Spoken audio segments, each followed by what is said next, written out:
some regress, and quite a number of them actually over the years. Uh, the person I've regressed has been taken to a council meeting. One of the things that was being discussed was the problem about planet Earth and the beings, people on it. And they were recognizing, the other beings were recognizing that long ago they had made a serious mistake in allowing the beings they were creating to be pugnacious, angry, warlike, greedy, competitive, etc., which many of our people are. Thank goodness not all people are, but many are. And then the third category that kind of goes along with this is the ET human hybrids. Yeah, it's a big interest of mine. Let's talk about that. Yeah. I think Yeah, that's the future of humanity. well, it may be, it may be. And certainly the future of some of humanity, maybe eventually all. I really don't know. But anyway, a wonderful man in England, Miguel Mendonça, and I wrote a book together a few years ago, 2015, a book called Meet the Hybrids. Do you have it there to show the audience? Okay. You can see in the video. Okay, yeah. Meet the Hybrids. And the title is The Lives and Missions of ET Ambassadors on Earth. And indeed, they are ambassadors. So Miguel Mendonça was already a writer and very interested in these particular subjects. He contacted me in the spring of 2015, just when I was having experiences of being invited to weekends where there were hybrid people. And I had already been aware of that and came to those two weekends with several hybrid people, and really got to know them and ask them lots of questions and be convinced that, oh, okay, they really had extraterrestrial genetics. And yet they certainly appeared like regular people. So Miguel and I began corresponding, and he realized that I was personally knowing a number of hybrid beings, so we collaborated on that book. And he was meeting two or three people in England who were hybrids. One was a man, two were men, and one was a woman. We sort of got them together in terms of interviewing them at tremendous length, actually, quite a number of hours on two or three occasions with each of eight people whom we were convinced were hybrids, and learned so much from them. So a hybrid is born here on the Earth, like the starseeds are, unlike the walk-ins. And the way that the hybridization happens is that eggs are taken from a human woman and sperm taken from a human man, and the extraterrestrials combine that together. I imagine it's kind of like in a petri dish. They combine the eggs and the sperm together and then add to that extraterrestrial genetics. And in the hybrids whom I personally know, uh, they come from not just one species of extraterrestrial, but of two or three or four or five or even six in the case of one of our hybrids. And so that is a hybridized embryo. And it is then subsequently placed in the uterus of the human mother who had contributed her eggs, and she becomes pregnant.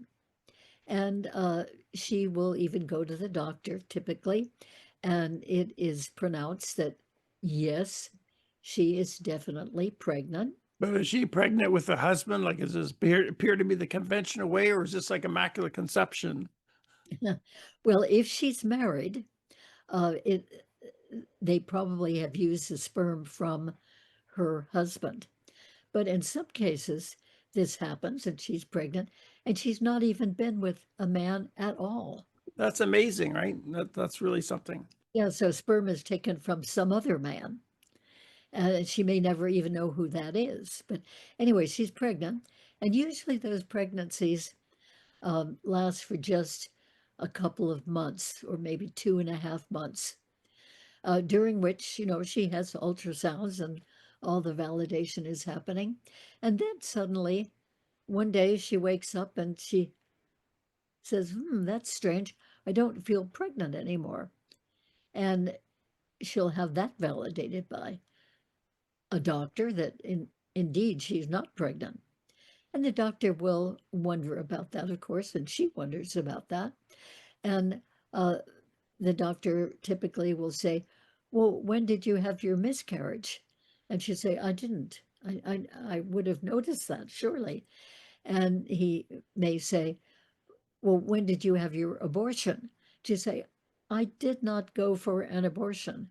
I'm baffled. I don't know why. So where's the fetus? That's the question, right? Yeah, that's everybody's question. The fetus has, in the meantime, been taken by the beings who orchestrated all this, taken onto the spacecraft and put into a tank. Witnesses have said it looks like a glass tank of special fluid, and that tank is connected by tubes and wires to sort of a monitoring machine, it appears. And that fetus grows full term in that tank. And then when it seems to be ready to be born, the adult extraterrestrial beings remove it from the tank, wrap it up in swaddling clothes, and raise it on the ship. And very soon after the birth, in many, many cases, the woman who had gestated it for a couple of months is taken onto the ship and presented with this hybrid baby and asked to love it and to nurture it, because since it has human DNA in it, that baby needs mothering and nurturing from the human mother. And sometimes fathers are taken to see these infants too. Did you hear that, Happy Cat? We have to take good care of the infants, Happy Cat. Right? As you can imagine, different women respond in different ways to those babies because the babies don't look completely human. And some women just take wonderfully to it, embrace the baby, cuddle the baby, nurture the baby, uh, and even feel some love for the baby. And that's just what the beings want. They want this hybrid baby to receive some human mother love because they know that the human part of them really needs that in order to thrive. Without that, they may just die. And sometimes the man who had contributed his sperm is taken, usually not to when they are infants like that, but maybe by the time the child is a toddler, the father might be taken and asked to play with the toddler. And some people, male or female, who are involved in this are taken 1 year after the other, or maybe more than once a year, to be in a special room with the hybrid child or children, if they've had more than one, and to play with them, to talk with them, to give them love. And of course, with some parents, they're very, very curious about how that child is doing and feel very welcoming of getting to know that child. And there, I know of some other cases where the woman is not so uncomfortable and kind of feels like it's an obligation to meet with that child again. And some people, many clients of mine, in fact, have been taken again and again uh, to go into big rooms on board the spacecraft where there are like classes of hybrid children sitting on the floor and being taught by adult extraterrestrials. Or they'll be taken into more of a dining area where the hybrids are eating and talking, which is done telepathically rather than with voices. And I'm curious about their eating. Like, what kind of food would they eat? Would it be normal human food or something very different? well, no, it doesn't look like normal human food. Very often, people have reported that it looks more like kind of a mashed up conglomerate of food, not really recognizable by our people who visit that. But the children seem to be thriving well on that, and it's normal to them. That's all that they know. They have not experienced human food and might or might not do well with human food. Uh, but anyway, so there are many reports that have come out in the regressions I've done of people visiting their hybrids children as they go through all their growing up years, even into their young adult years as well. But those hybrids live on the ships their whole lives, it seems. Maybe in some cases they live on the planet that those beings have come from. But they do not have enough humanness in them to live here on Earth. Uh, Now, it has been seen a couple of times that I know of when a hybrid child who has probably more in proportion of human genetics than extraterrestrial, that child will visit very briefly, visit the parent on Earth. Oh, wow. Yeah, uh-huh. And there's a man named Stan Romanak, for instance, who lived in Colorado, and he was speaking at a conference, a UFO conference one time, and in the front row where he could see it from his speaker podium, there was an unusual looking little girl. There were no other children at that conference, but here was this little girl sitting in the front row, looking right up with him with bigger than usual eyes, who looked kind of human, but definitely bigger eyes. And a man sitting in the front row near her took a picture of her and from the profile, just from the side, she was looking up at her father as he was speaking. And so we have that picture, and that same little girl also appeared outside of his deck at the back of his house and was carrying flowers, wildflowers she had picked up. And was he only saw her for a couple of moments. So she doesn't live on Earth then? No, no, she just seemed to have visited because after that lecture was over, when she was sitting in the front row and the man took her picture, she uh, just wasn't there anymore.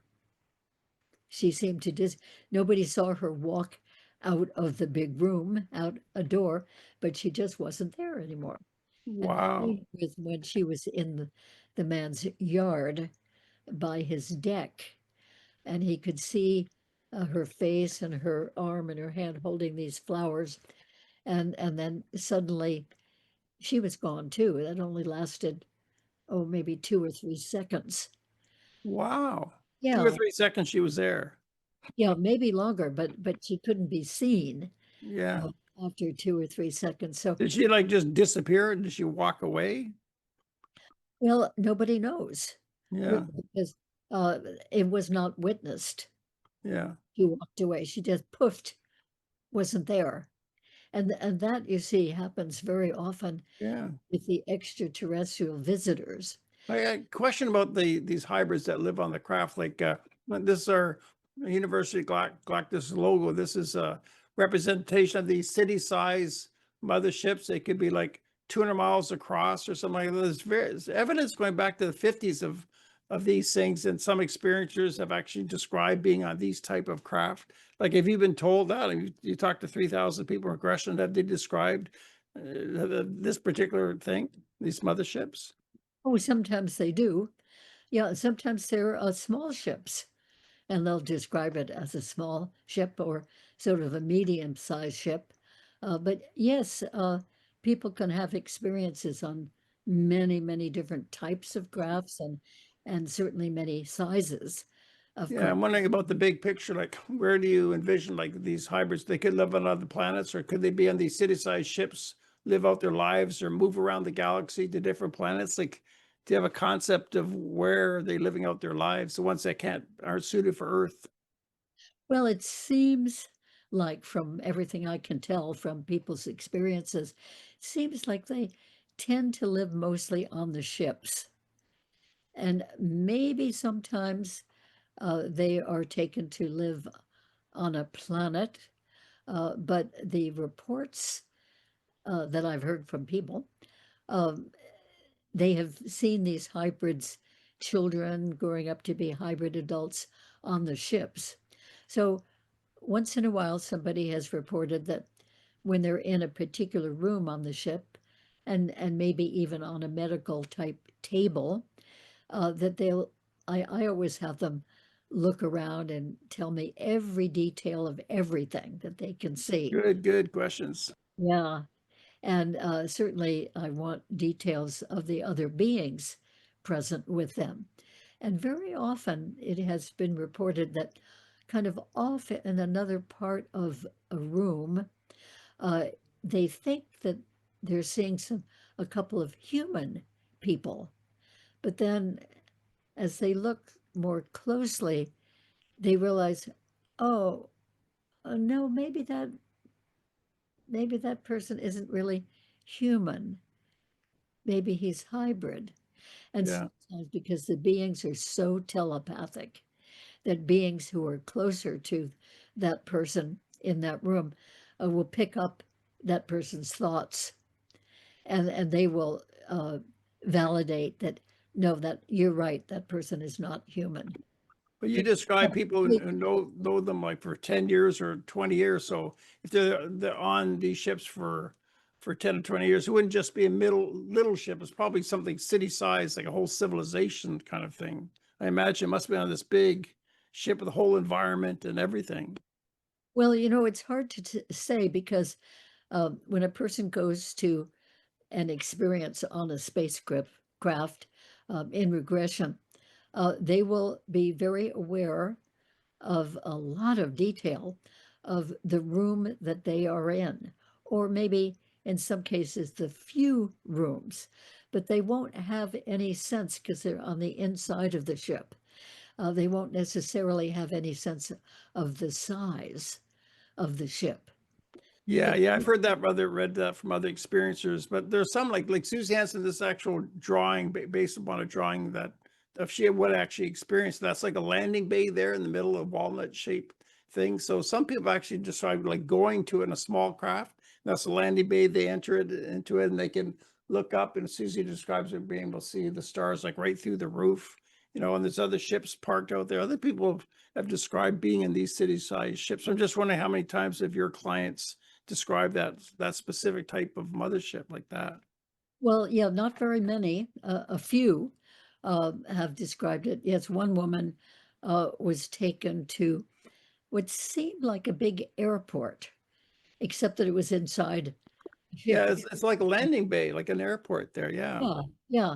And so she never uh, really went into any other part of that ship, but her impression was that this sort of landing bay was part of a much, much bigger ship out there in Oh, I space. bet she was in one of these, yeah, because there's little portals all around it, and this could be I remember Jacqueline Smith saying they can be up to 200 miles across, but either way, city size, they're very huge things. Yes, and also a couple of times, people I have regressed were taken way out in space without a spacecraft. They're just taken out in space by a being and taken to what looked to be in the distance a big floating city. And with two of those description, two different people on different occasions, the city seemed to be made of glass and was kind of shining. Glass like domes and spires and unusual shapes.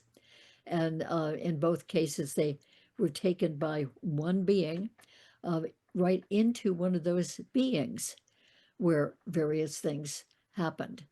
But that's a whole interesting idea, isn't it? That there could Wow, taking the space to a floating be city. space, and it was really huge, like a big city with Wow. lots of buildings, but didn't seem like there was a planet supporting it.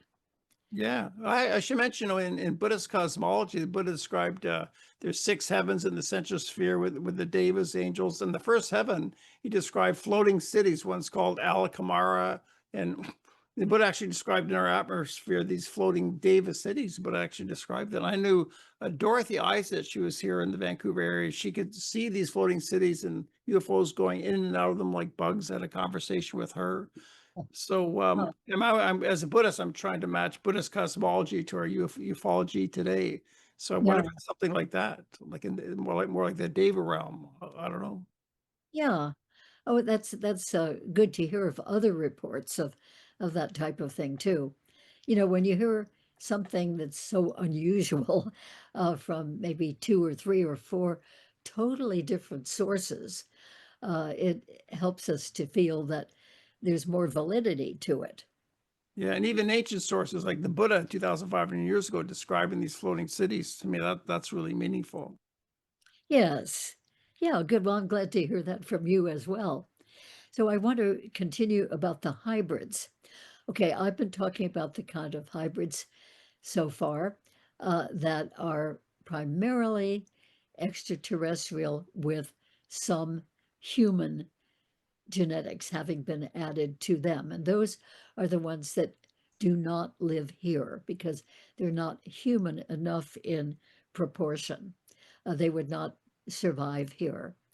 But there's another kind of hybrids which I have put special emphasis on and written about. That's the ET human hybrids who live here. So the same process happens at the beginning, the eggs from a woman and sperm from a man, and extraterrestrial genetics added. And then that embryo is placed in the uterus of a human woman here on Earth. And in these cases, that that embryo is allowed to develop full term into a full baby and to be born here.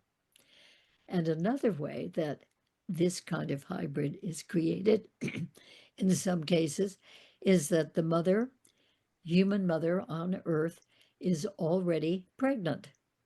And along about the seventh or eighth month or so in that pregnancy, she is taken by the beings and they inject their DNA, like with a big syringe injector, through the wall of her abdomen, the wall of the uterus, and into the developing fetus. So that's how that one has been hybridized. In any event, these hybrids are born here the way that we get birth through our mothers and cared for here. So they're here on Earth from the beginning, and they grow up here, live their whole lives here, and they are ET human hybrids. So even from a very, very young age, those children who look perfectly human and act human, uh, they are different in some ways. from a really early age, uh, they have felt that their real family is not their biological family here on Earth. Their real family somehow is out in space. And even as very young children, they will go outside and look up at the sky and say, "Why don't you come for me? I miss you." And when they mention this, of course, to their parents insist that we are your parents. You know, your parents aren't up in the sky. We are your parents for sure. We observed you being born. And but still that doesn't convince the child because there really is a connection that they feel with those extraterrestrial beings. And they want the extraterrestrial beings to come and visit them, and they welcome those visits. They're never afraid of the beings because they feel like they're a true family, and they enjoy being with them. They enjoy being on the spacecrafts with them, and they enjoy the beings simply when the beings come to their own home, which So is it's not like the abduction scenario by Bud Hopkins and David Jacobs talking about all the terror of this, and they're talking about such a negative thing, you know? no, it's just the opposite of what they have said, particularly what David Jacobs has said about hybrids. But Yeah. his experience in regressing people has been different than my experience. And We, really, we can do a whole video on talking about comparing your work to David Jacobs and Bud Hopkins, because I've talked about them a lot, you know, and the pros and cons of their what they published. right. So we just, it all boils down to which people come to them and which people come to me for regression work and what their experiences have been. So I cannot say that either of them are wrong. I respect both of them. I like them. I've known both of them personally to some extent. You know, Ray Hernandez, I've done videos with him with a constant contact researcher. He said that David Jacobs would turn away people who've had positive experiences, get someone else to interview them. So he had a conscious bias. Yeah, yeah, which I think is unfortunate because it's easy to have a lot of fear about this whole subject because it's so unknown and so strange to us. But really, with all the work that I have done with so many people, uh, it's usually been either neutral or positive, their experiences with these beings. Although anybody, including people I have regressed, can be very put off initially when they see very, very unusual beings right there with them here Well, I on Earth. guess everybody would. I mean, how would I feel if a mantis or gray came in my apartment? I want it to happen, but of course, the human reaction would be kind of visceral, I guess. Oh, yes, it would.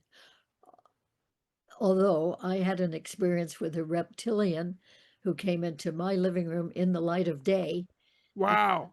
a few years ago, and it was a very positive experience. I was very surprised, but my surprise just as much that as somebody being there whom I didn't expect. I thought I was completely alone in the house with the doors locked, and here was this guy, a male, standing in the middle of my living room, and even more surprising was that he was a reptilian. And even more surprising than that is that he just seemed like such a nice guy that I went right over to him without a moment's notice, hesitation, and took the hand that he had outstretched, took it in handshake position, and we held hands like that for probably the 5 or 6 minutes or so that he was there.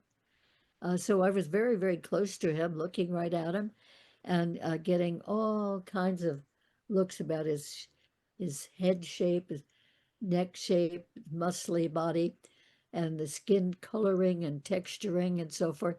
And he talked to me telepathically all of that time. Now, I had not had any sense whatsoever before that that I had any telepathic ability, but I could hear him. I'm not with my ears, but hear him very distinctly in my mind. So that must have been telepathy. I guess that's typical when an alien meets a human. The human is always receiving telepathy, even though on Earth they're not telepathic. Right. But it certainly raises the question about us humans that maybe we all have telepathic ability and we just have not realized it. And anyway, I've certainly heard him loud and clear in my mind, and it was a very good experience. Basically, he said he had come to validate for me that all the experiences I was learning about in the regression work I was doing are real, that Good. beings really do come here. He's one of them.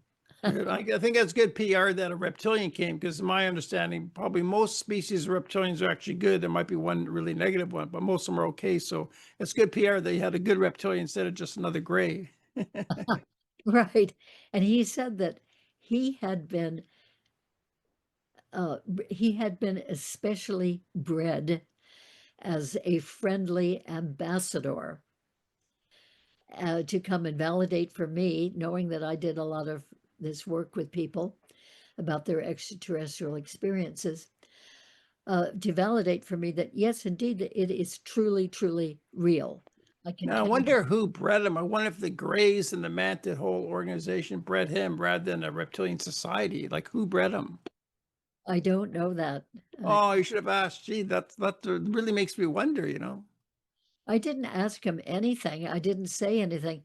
I mean, I was just so stunned by the experience, so surprised, and I just, you know, wanting to take in every word that he was saying. Well, I guess if anyone who deserves an alien to visit, you do, Barbara. You've been doing this since 1991. I hope someone can visits me someday, but I haven't done as much work as you get. Right. So, well, I hope so for you. Anyway, let's go on Thanks. about the hybrids. The hybrids are born here. They look fully human. They may have something a bit different about their bodies, at least the ones that I know. For instance, one has a different type of blood. Another one has different bone structure. Another has different muscular structure, much weaker muscles, actually. Another one has an organ that is usually in our lower abdomen, but in his case, it's up in his chest. Uh, Another one has a slightly different skin consistency. So there are those differences, but they're not obvious. And they all of these hybrids have a lot of psychic abilities, and they all have healing abilities, all have a lot of intuition. Some of them have real medical intuition. In other words, they know who has a headache or who has a kidney problem just by being in the same room with them. Uh, and then in many cases, they will go ahead and heal it if the person is willing to have healing. Um, anyway, they have animal communication, some of them, and they can even find lost animals and can communicate with snakes and reptiles and all kinds of mammals. And usually they're people who really, really appreciate those different life forms and consider them very sacred here on Earth, that we need to honor them and protect them. And they're all very concerned about the Earth and what is happening to ruin the Earth by humans. Very interested in ecology. And of course, they're very interested in the beings and different kinds of beings. They really enjoy visits from their beings or enjoy being taken by the beings. They consider those very, very happy experiences because with some of their genetics in their own bodies. There's a certain kind of feeling of sameness to some extent, and honoring of them, and they feel very honored and loved. That's one of the big qualities, that is that these hybrids feel a lot of love from their extraterrestrial beings and give a lot of love to them. They all feel that they are more unconditionally loving people here on Earth because they receive so much unconditional love from the other beings. So, what do they do? Well, they do a lot of things. They do a lot of teaching, a lot of coaching. They will do webinars, they'll do seminars in person, they'll do workshops, they'll give lectures, trying to upgrade the consciousness, raise the consciousness of humanity. And a lot of them feel that one of the reasons why they're here is to let people know about the extraterrestrial beings, that there are many, many there that most people have probably not been aware of or haven't believed, but they're trying to acquaint many more people with the fact that there are these beings, and a lot of them are very caring about us and about Earth, and indeed they are. So a lot of the beings want to help raise the consciousness of humanity enough so that Earth can be considered to be part of the great galactic federation of beings. And we do not qualify for that so far because we have crime and we have murders and we have wars and we have greed and all kinds of undercover nasty stuff going on.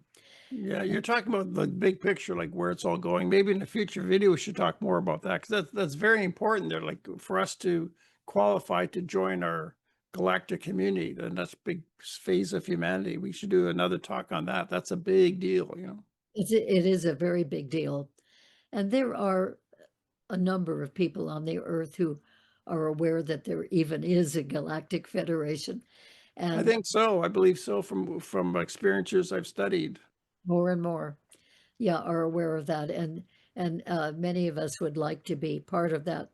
That reminds me that in some regrets, and quite a number of them actually over the years, uh, the person I've regressed has been taken to a council meeting. Usually they're fairly small council meetings made up of beings from different species. But in one case, one of my clients was taken to a very huge kind of an amphitheater, indoor amphitheater. That must have been one of those huge spacecrafts. Yeah, Susie Hansen describes amphitheaters. She's been there. They hold 250 people, and sometimes they even ask her to give a lecture to the humans, but they would have like 250 at a time. They'd file them in, and there'd be other amphitheaters. Like it's a big industrial scale thing going on all day and all night. Huge, with tiers, rows and rows of beings sitting at tables with cloth, like a banquet table or a panel, table, so you don't get distracted by looking at all the legs and feet. And that all the people, all the beings, had hoods on that came out a couple of inches past their faces so that you couldn't see what that being looked like unless you got right in front and looked in. So everybody, hundreds, thousands, a few thousand, probably different kinds of beings were there at that council meeting. And Wow. one of the things that was being discussed was the problem about planet Earth and the beings, people on it.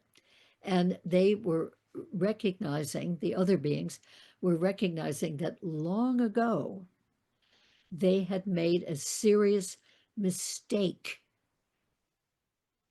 in allowing the beings they were creating to be pugnacious angry, warlike, greedy, competitive, etc., which many of our people are. Thank goodness not all people are, but many are. Yeah, small percentage. And they wondered what they should do about that genetic mistake that they had added to humanity. Because there is this prime directive that they are not supposed to interfere with any other species, including Earth humans, and yet they recognized that they had made an error in allowing humans to be in some of those negative ways. So they wondered what they should do. That was up for discussion, didn't come to resolution in that particular meeting, in that regression, but um, it's being discussed apparently. Yeah. That's good, and I certainly think that we could use some help with that. That's an amazing situation that regress. I'm wondering, like with the prime directive, I guess they're allowed. They don't overtly show up in White House law and or overtly interfere, but they seem to obviously working behind the scenes, like you're saying, the hybrid program, the star seeds are obviously interacting and changing us, but they're not doing it overtly. I guess that's what they mean. Right, and they're not doing it on a really massive scale.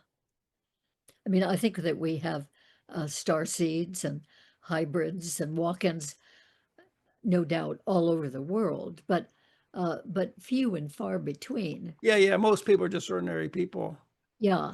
But I have a question about the prime directive. I think it was 1967. Gene Coon was one of the writers for Star Trek. He came up with the prime directive for Star Trek, but this was a TV show. It's science fiction.